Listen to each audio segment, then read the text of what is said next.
രാമായ രാമഭദ്രായ രാമചന്ദ്രായ വേധസേ രഘുനാഥായ നാഥായ സീതായ പതയേ നമഃ. ഹരിശ്രീ ഗണപതയേ നമഃ. അവിഘ്നമസ്തു. ഓം ശ്രീ ഗുരുഭ്യോ നമഃ. ശ്രീ സരസ്വത്യൈ നമഃ. അഗസ്ത്യസ്തുതി. നീ വരുന്നതും പാർത്തു ഞാനിരുന്നിതു മുന്നം, ദേവകളോടും കമലാസനനോടും ഭവാൻ ക്ഷീരവാരിധി തീരത്തിങ്കൽ നിന്നരുൾ ചെയ്തു.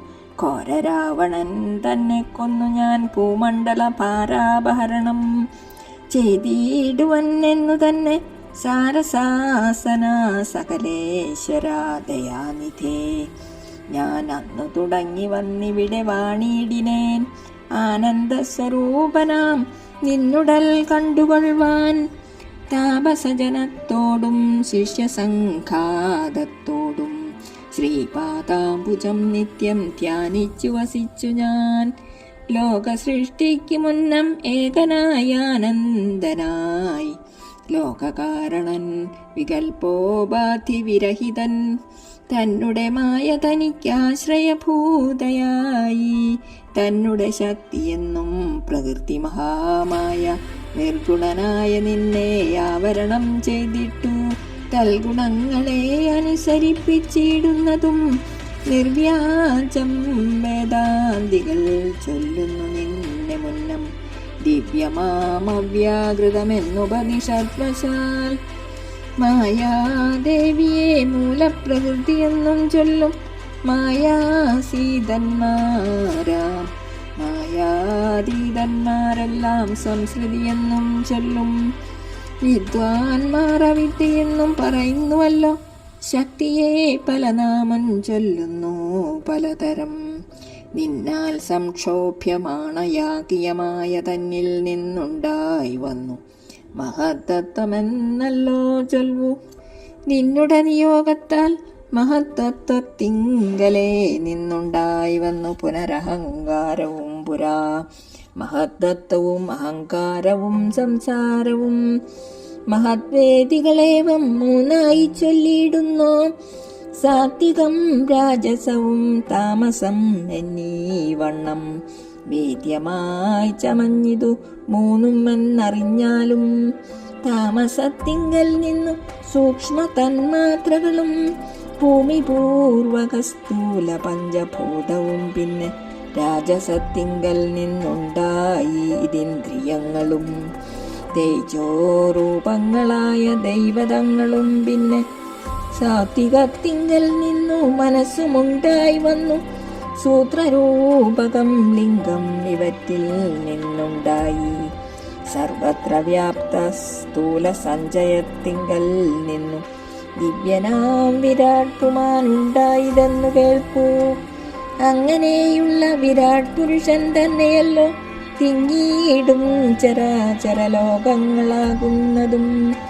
ദേവമാനുഷാതിര്യയോനിജാതികൾ ബഹുസ്ഥാവര ജംഗമൗഖപൂർണമായുണ്ടായി വന്നു.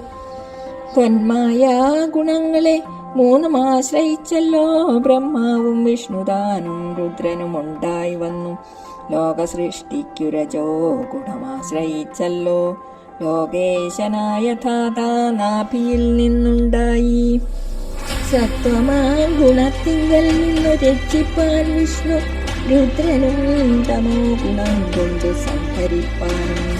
ബുദ്ധിജാതകളായ ബുദ്ധികൾ ഗുണത്രയം നിത്യമംശിച്ചു ജാഗ്രത് സ്വപ്നവും സുഷുപ്തിയും. ഇവത്തിൽ നിന്നെല്ലാം സാക്ഷിയായ ചിന്മയൻ ഭവാൻ നവ്യേനല്ലോ നാഥ. യാതൊരു കാലം സൃഷ്ടി ചെയ്യുവാൻ ഇച്ഛിച്ചു ഭവാൻ മോദമോടപ്പോൾ അംഗീകരിച്ചു ആയ തന്നെ. തന്മൂലം ഗുണവാനെ പോലെ ആയിതു ഭവാൻ. ത്വന്മഹാമായ രണ്ടു വിധമായി വന്നാളല്ലോ. വിദ്യയും അവിദ്യയും എന്നുള്ള ഭേദാഖ്യയ വിദ്യയെന്നല്ലോ ചൊൽവു നിവൃത്തിനിരതന്മാർ. അവിദ്യാവശന്മാരായി വർത്തിച്ചിടിന ജനം പ്രവൃത്തി നിരതന്മാരെന്നത്രേ ഭേദമുള്ളൂ. വേദാന്തവാക്യാർത്ഥവേദികളായി സമന്മാരായി പാദഭക്തന്മാരായുള്ളവർ വിദ്യാത്മകന്മാർ. അവിദ്യാവശകന്മാർ നിത്യസംസാരികളെ അവശ്യം തത്വജ്ഞന്മാർ ചൊല്ലുന്നു നിരന്തരം. വിദ്യാഭ്യാസൈകരതന്മാരായ ജനങ്ങളെ നിത്യമുക്തന്മാരെന്നു ചൊല്ലുന്നു തത്വജ്ഞന്മാർ. ത്വന്മന്ത്രോപാസകന്മാരായുള്ള ഭക്തന്മാർക്കു നിർമ്മലയായ വിദ്യദാനേ സംഭവിച്ചിടും. മറ്റുള്ള മൂഢന്മാർക്ക് വിദ്യയുണ്ടാകുന്നതും ചെത്തില്ല 100,000 ജന്മങ്ങൾ കഴിഞ്ഞാലും. ആകയാൽ തൊൽഭക്തി സമ്പന്നന്മാരായുള്ളവർ ഏകാന്തമുക്തന്മാരില്ലേതും സംശയമോർത്താൽ. ത്വത്ഭക്തി സുധാഹീനന്മാരായുള്ളവർക്കെല്ലാം സ്വപ്നത്തിൽ പോലും മോക്ഷം സംഭവിക്കയുമില്ല. ശ്രീരാമ രഘുപതേ കേവലജ്ഞാനമൂർത്തേ ശ്രീരമണാത്മാ രാമ കാരുണ്യാമൃത സിന്ധോ. എന്തിനു വളരെ ഞാൻ ഇങ്ങനെ പറയുന്നു, ചിന്തിക്കൽ സാരം കിഞ്ചിത് ചൊല്ലുവൻ ധരാപതേ. സാധുസംഗതി തന്നെ മോക്ഷ കാരണമെന്നു വേദാന്തജ്ഞന്മാരായ വിദ്വാൻമാർ ചൊല്ലിയിടുന്നു. സാധുക്കളാകുന്നത് സമചിത്തന്മാരല്ലോ, ബോധിപ്പിച്ചിടും ആത്മജ്ഞാനവും ഭക്തന്മാർക്കായി. നിസ്പൃഹന്മാരായി ഹിതദൈഷണന്മാരായി സദാ ത്വദ്ഭക്തന്മാരായി നിവൃത്താഖില കാമന്മാരായി ഇഷ്ടാനിഷ്ടപ്രാപ്തികൾ രണ്ടിലും സമന്മാരായി നഷ്ടസംഗന്മാരുമായി സന്യസ്തകർമാക്കളായി തുഷ്ടമാനസന്മാരായി ബ്രഹ്മതൽപരന്മാരായി ശിഷ്ടാചാരൈകപരായി നന്മാരായി നിത്യം യോഗാർത്ഥം യമനിയമാദി സമ്പന്നന്മാരായി ഏകാന്തേ ശമദമ സാധനയുക്തന്മാരായി സാധുക്കളവരോടു സംഗതിയുണ്ടാകുമ്പോൾ ചേതസി ഭവത്കഥാശ്രവണേ ഭക്തിയുണ്ടാം. ത്വൽകഥാശ്രവണേന ഭക്തിയും വർദ്ധിച്ചിടും. ഭക്തി വർദ്ധിച്ചിടുമ്പോൾ വിജ്ഞാനമുണ്ടായി വരും. വിജ്ഞാനജ്ഞാനാദികൾ കൊണ്ട് മോക്ഷവും വരും. വിജ്ഞാതമെന്നാൽ ഗുരുമുഖത്തിൽ നിന്നിതെല്ലാം. ആകയാൽ ത്വൽഭക്തിയും നിങ്കലെ പ്രേമവായ്പും രാഘവാ സദാ ഭവിക്കേണമേ ദയാനിധേ. ത്വൽപാദാബ്ജങ്ങളിലും ത്വൽഭക്തന്മാരിലും എന്നുൾപ്പൂവിൽ ഭക്തി പുനരെപ്പോഴും ഉണ്ടാകണം. ഇന്നല്ലോ സഫലമായി വന്നിതു മമ ജന്മം, ഇന്നുമൽ കൃതുക്കളും വന്നിതു സഫലമായി. ഇന്നല്ലോ തപസ്സിലും സാഫല്യമുണ്ടായി വന്നു, ഇന്നല്ലോ സഫലമായി വന്നിതു മന്നേത്രവും. സീതയാ സാർത്ഥം ഹൃദി വസിക്ക സദാ ഭവാൻ. സീതാവല്ലഭ ജഗന്നായക ദാശരഥേ. നടക്കുമ്പോഴും ഇരിക്കുമ്പോഴും ഒരേടത്തു കിടക്കുമ്പോഴും ഭുജിക്കുമ്പോഴും എന്ന് വേണ്ട, നാനാ കർമ്മങ്ങൾ അനുഷ്ഠിക്കുമ്പോൾ സദാ കാലം മനസേ ഭവദ്രൂപം തോന്നേണം ദയാംബുധേ.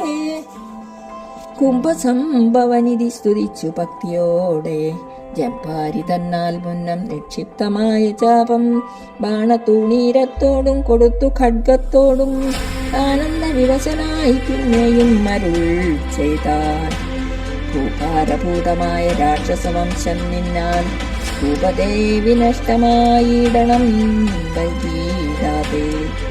സാക്ഷാൽ ശ്രീനാരായണനായ നീ മായയോടും രാക്ഷസാത്മത്തിനായി മധ്യനായി പിറന്നതും 2 യോജന വഴി ചെല്ലുമ്പോൾ ഇവിടെ നിന്നുണ്ടല്ലോ പുണ്യഭൂമിയാകിയ പഞ്ചവടി.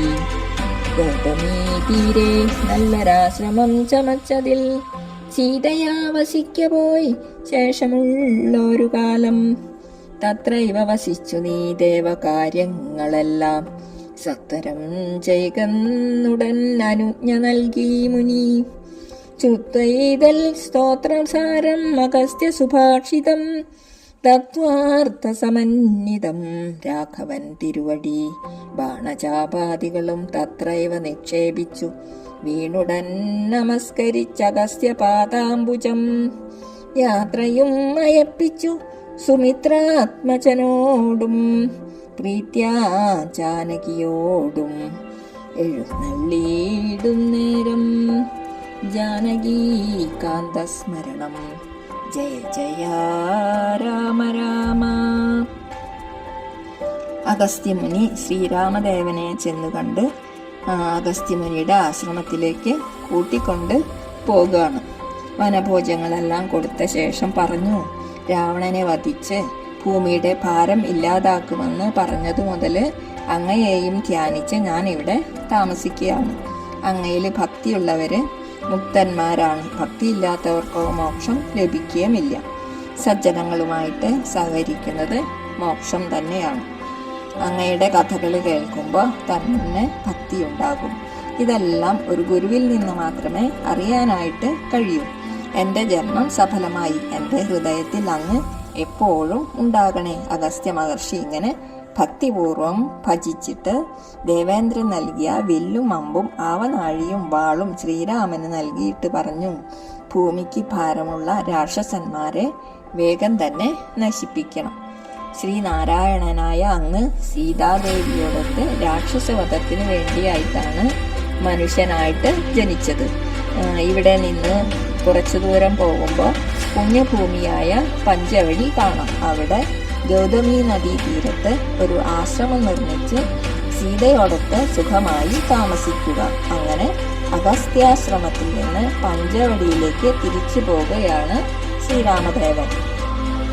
ഹരേ രാമ.